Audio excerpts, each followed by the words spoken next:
Dispatching Machine, written and directed by Benny Safdie, his first solo direction, starring Dwayne "The Rock" Johnson and Emily Blunt. The story charts Mark Kerr on his journey between 1997 and 2000 to the global championships, where he faces off against his longtime friend and training partner, Mark Coleman. Mark's in this. So I was going into this really wanting this to be great, really wanting to like it. I was gushing over the trailer, glazed the hell out of it, you know, and everybody in themselves, you know, 15-minute, 16-minute elevation at Venice for this. You know, The Rock, this very clear sort of Oscar bid, you know, that kind of thing, X, Y's, and Z's for both of them, him and Emily. And while I do feel that that will still be a large outcome of this, not pun intended, it was not exactly what I was expecting, and unfortunately, I really am kind of disappointed that I have to say this.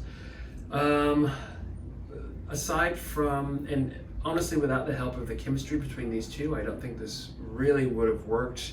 I find that I should almost be watching the documentary, because I feel that the film doesn't really know if it wants to be a docu-feature or a narrative feature, in the sense of there are moments that are a bit too fly on the wall for my liking, and that really slows the film down to a degree where it's slice of life and not in a particularly compelling way, but in a character study way, to showcase sort of the work that, you know, Dwayne has done for this, aptly placed so between his career as a wrestler and as a star, you know. So I think he pulls in parts of him that we've seen in other regards, and it's really a mashup of his abilities. You know, I don't think we're seeing anything new. I just think we're seeing something that we haven't seen in a long time.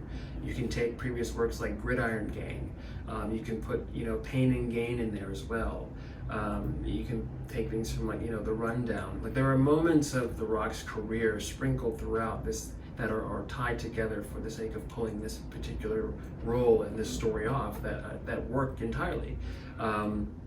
There were a few moments where you can tell that they wanted the emotional weight to be greater, and for me it just doesn't hit those notes, and it almost feels a bit too forced, particularly anytime he has to sort of have a kind of breakdown, like in the sense of like crying or over emoting for the sake of you know, dramatic weight, where I feel like if there was a greater restraint, which is typically the golden rule for men, is that the audience will do the work for you.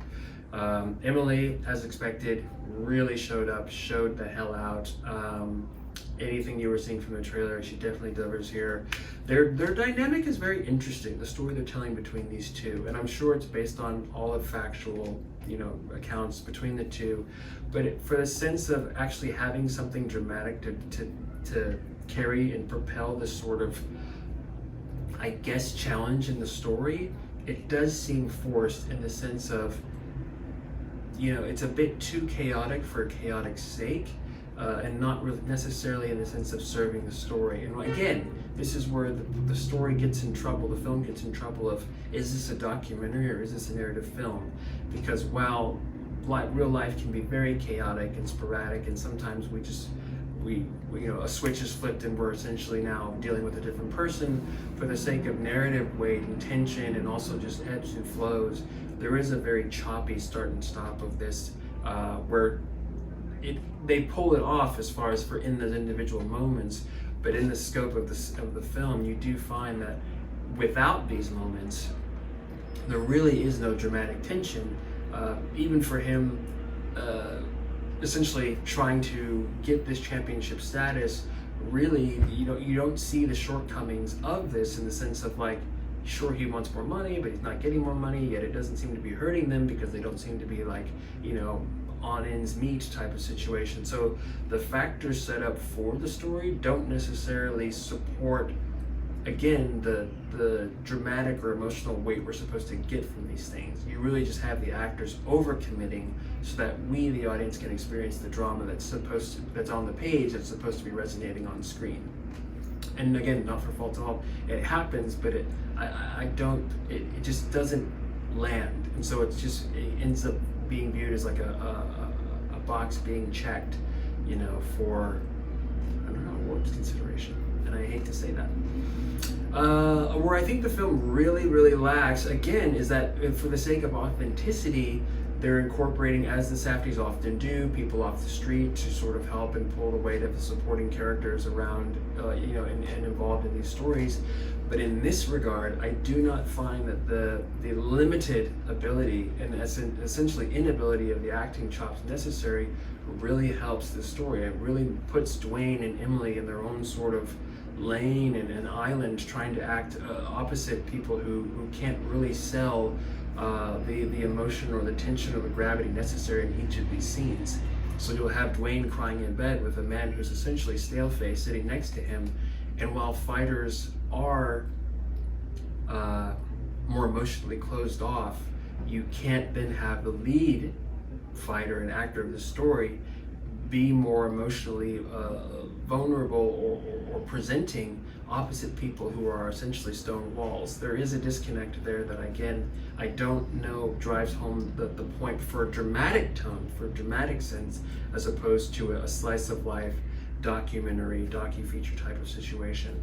I will highlight, though, the trainer that he goes to in the end, more so in California, does seem to have a little bit more of a visual presence. But Mark Coleman essentially is, Mark Coleman, this character, Real Fighter, is someone who really is kind of a stone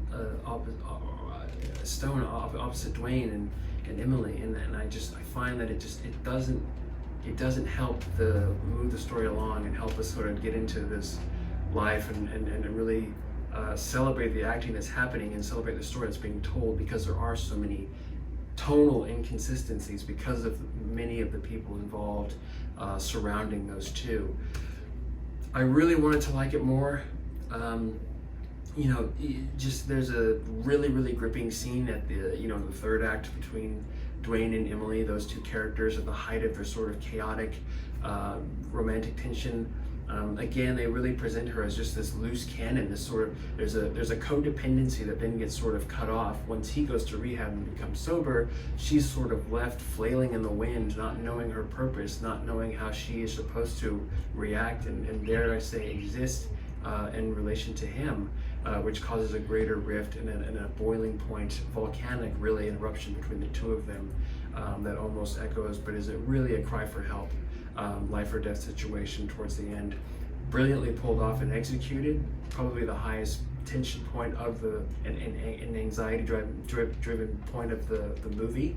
Again, I just wish it would have been better served in a film that really knew what to do with these two characters, so that when that moment came, it wouldn't be just another sort of, while well executed, another kind of okay moment that just fizzles out in the end, and then really doesn't get resolved in any sense.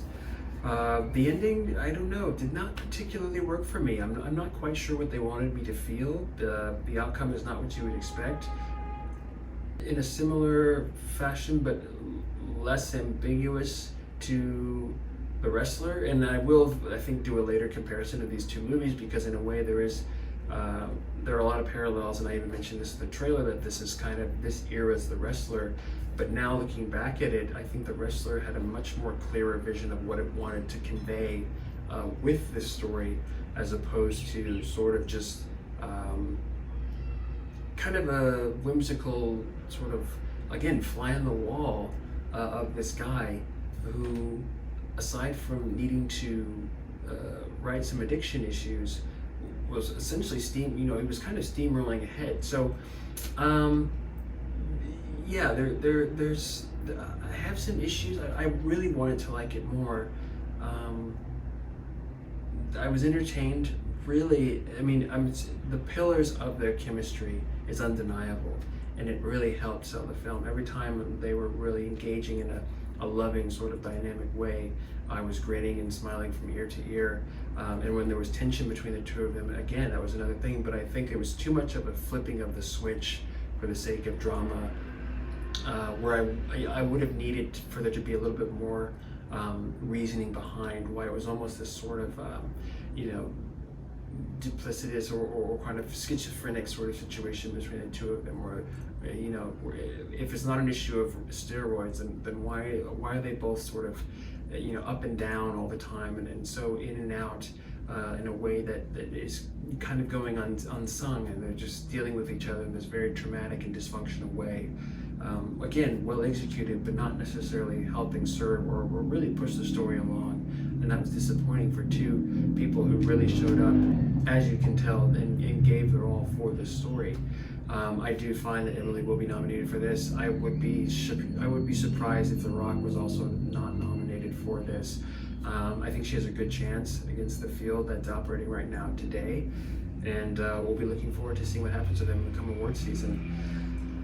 That's my take. Would I recommend it? I'm not quite sure. I wouldn't dissuade people from seeing it, but I'm not sure that I would recommend it. So, like and subscribe for more reviews, reactions to movies, trailers, and TV like this. And until next time, keep watching.